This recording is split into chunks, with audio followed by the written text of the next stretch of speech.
Today we're going to learn how to make chocolate eclairs.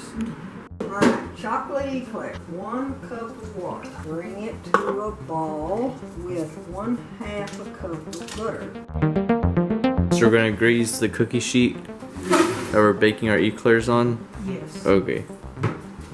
And what are we using to do it with, grease it with? Crisco, because butter will brown, will burn, whereas Crisco doesn't. So,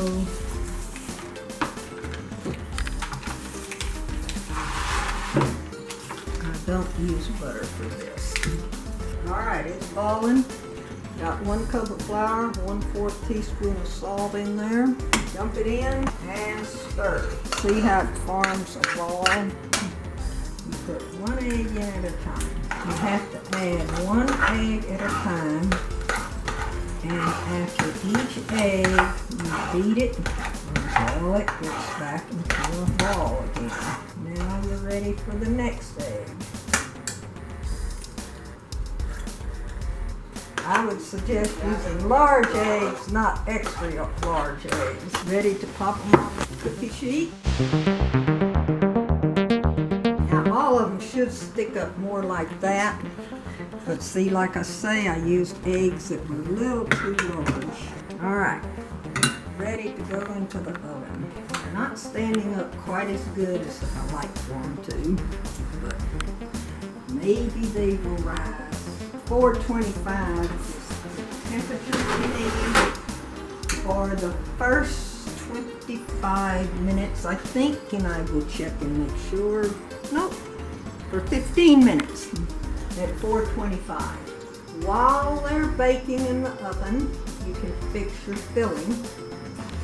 You want 1/2 stick of butter, 2 cups of milk, and you will let that scald.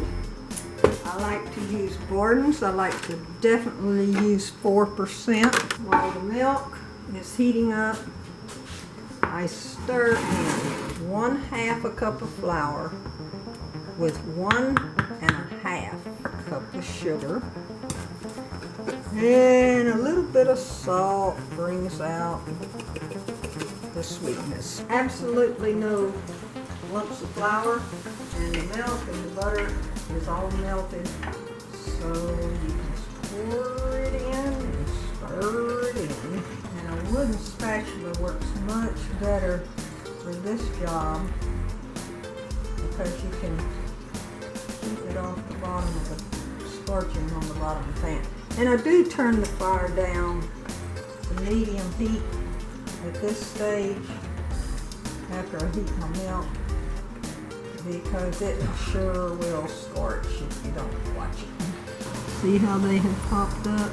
They have been in there now for 15 minutes at 425. So now we turn our temperature down, and I guess the best way to do that is just to stop it. This is a new oven for me, and so we want it at 325, which for my oven I will put it at, let's see, 360.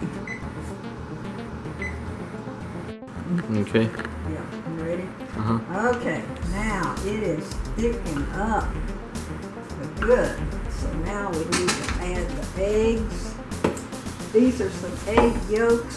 When I made an angel food cake, you do not use egg yolks, so I saved them. 1, 2, 3, 4, 5, and probably a little bit more in there. And you stir them up. Now you got to be a little careful that you don't want. You can make your egg yolks kind of like stringy if you put too much heat on them too quick. So I kind of mix a little bit in at a time. It warms up about the same temperature, closer. Then just add it in. And a couple of teaspoons of vanilla. Now we gotta let them cool just a little bit, and then we'll stuff them and put a topping on. All right, these have cooled off. It doesn't take them long to cool off, but anyway. Now this to me is the perfect shape. They popped up really good. But a lot of people like them better like this because it's bigger. But anyway, and we have here 20, which is more than I usually make. Usually there's only about 16 to 18. But this is good.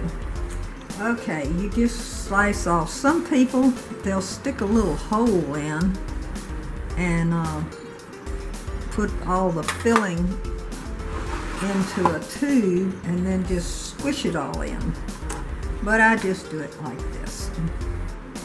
And since I usually put in about 1 good sized tablespoon. And since I got 20, sometimes I put in more. It depends on how many you got. But with 20 of them, none of them are going to get much extra.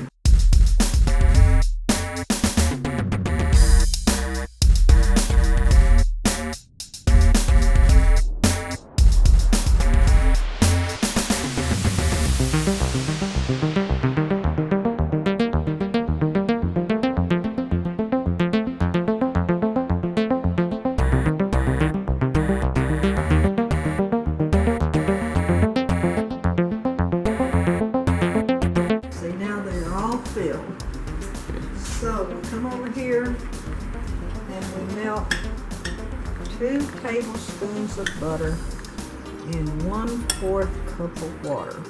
And we have here 2 cups of powdered sugar and 1/3 cup of cocoa. And I kind of mix it just a little bit because the cocoa's a little bit like flour.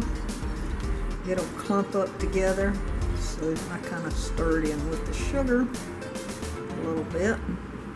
This recipe is I've been using it for about 63 years now. It was probably about the only thing I learned in college that I still consistently use. I took home economics, and my family loved chocolate eclairs, so I keep on making them. Just heat that butter and water and dump this in.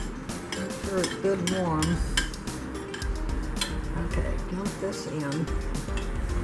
Now add a little bit more than 2 cups of powdered sugar because I like it to be just a little bit thicker than what the recipe calls for.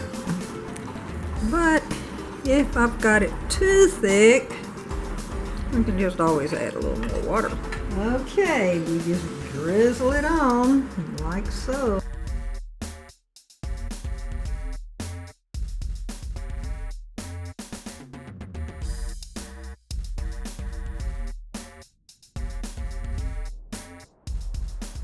And then you stick them in the ice box until they're eaten. They're much better if you let them get cold first. Okay, folks, that's it.